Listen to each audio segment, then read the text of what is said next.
Over the next 3 days, I'm going to be taking a look at the Evoke line of fragrances by Ajmal.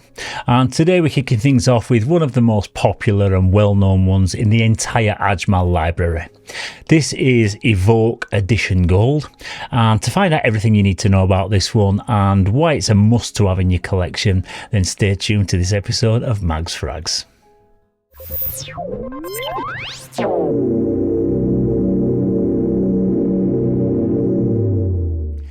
Yes, hello again and welcome to this latest episode of Mags Frags, where it's the fragrance that's the star of the show.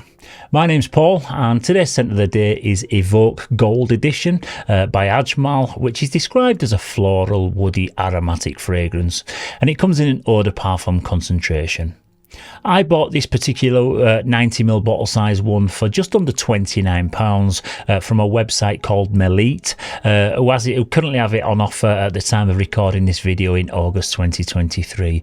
But it usually goes for around about the £40 mark, which I think is maybe stretching it just a little bit too far in my opinion. So if you can get it for around about the £30 mark, I would say it's definitely worth that, but maybe 40, just overdoing it a little bit.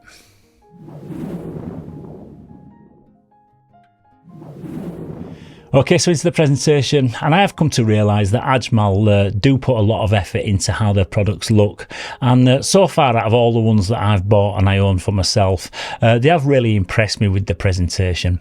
Take the box on this gold edition for instance. It looks decent enough in this metallic gold and black colourway, and at first glance it doesn't look anything too fancy and just looks like any old standard gold box that's kind of fairly minimal in design, but it does have a textured finish on the front when you get close to it, and when it catches the light, it produces a really nice like coloured hologram effect, which I think looks really nice, and it's a bit of a treat to the eyes. I know it's only a small thing, but I quite like little touches like this. But I know most of you out there will just like toss the box straight into the bin once you've opened it.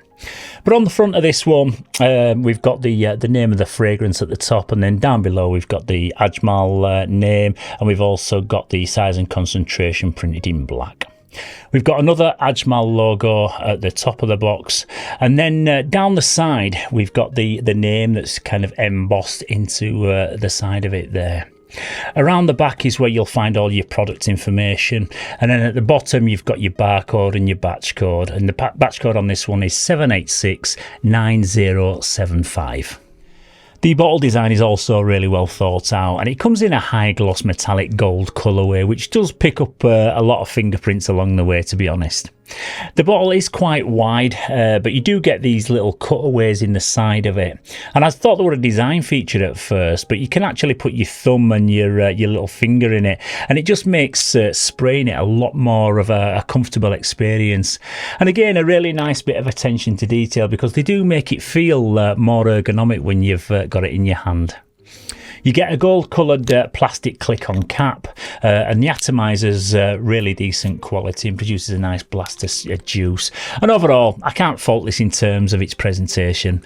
It looks way more expensive than the price that you pay for it, so for me it gets a 10 out of 10.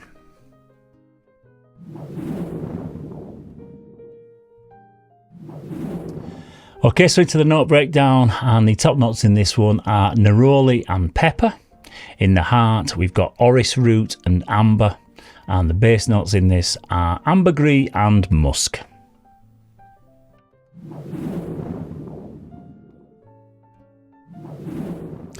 Yes, so as you may or may not know, this one often gets compared to smelling very similar to Prada L'homme, which is an iris dominant fragrance with a powdery, lipsticky kind of aroma. And even though there's no iris actually listed as an official note in this one, I have got to say that the similarity between these two is uncanny, and you won't fail to recognise that Prada L'homme DNA when you first spray this for the first time. I've tested them both side by side many times, and after the first 5 minutes, once they've both settled down, I literally can't tell them apart. And anyone who says they can is either lying or their brain's just playing tricks on them. To my nose, they're both pretty much identical, and you get a clean and soft floral aroma with a dry powdery texture. Everything is blended superbly, so you won't be able to isolate notes like the neroli, amber or the ambergris, which I can usually pick out at like 100 paces. It's a pretty linear fragrance that doesn't really change that much over time, and some fellas out there will definitely think it leans a little bit too much on the feminine side for their liking. But having said that, the scent itself is super mass appealing, and I love both how the original Prada version smells as well as this one. It's such a relaxing and mellow scent profile that I think's extremely classy smelling, and it's just really refined. It's not a sexy fragrance or anything like that, and it's probably one that I'd be more inclined to wear in like a relaxed setting or as like an everyday work scent.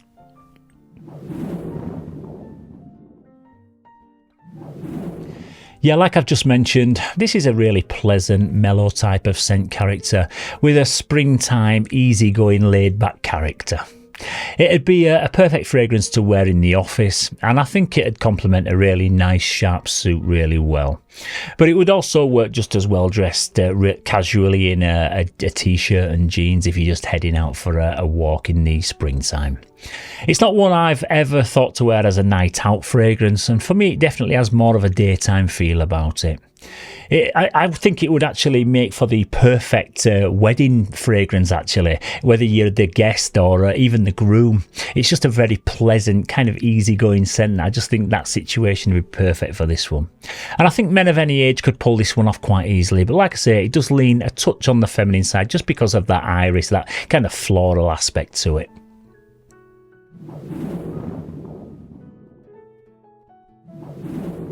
Yeah, so in terms of performance, this projects really well for a couple of hours, but it's not one that's going to fill a room and command lots of attention.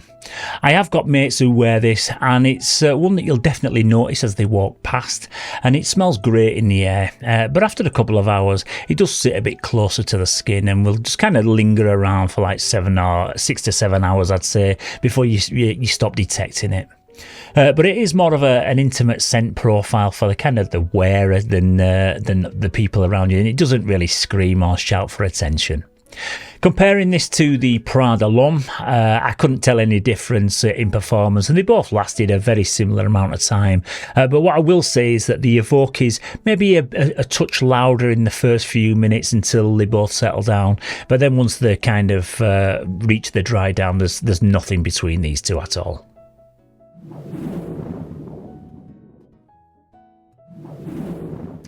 Yeah, so in summary, I'd say this is an amazing smelling fragrance, and I personally love it for the definitely for the price that I paid for it. I'm not sure I'd be paying £40 or £50 for it though, when you can pick up an even bigger 100ml size bottle of the original Prada for only about £80. But if you enjoy Prada L'homme and want to save a little bit of cash, then I'd say this is a great alternative. There is no difference in scent quality or performance, and the presentation is also really good on this one, so if you can get your hands on a bottle for around about the £30 mark, I don't think you'll be disappointed.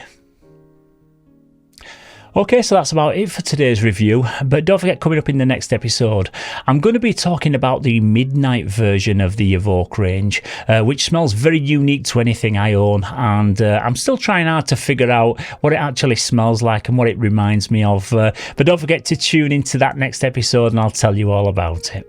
And as always guys, if you have got any value from this video and you've found it useful in any way, then please don't forget to give it a thumbs up and maybe even subscribe to the channel, and that way you don't miss any future episodes. It's also great to hear your opinions, your thoughts and your critiques on all of the fragrances that feature in these reviews, so don't forget to keep your comments coming down in the comments section. So once again, thank you very much for tuning into this episode. Stay safe, keep smelling fresh, and I'll see you very soon for another one. Bye bye for now.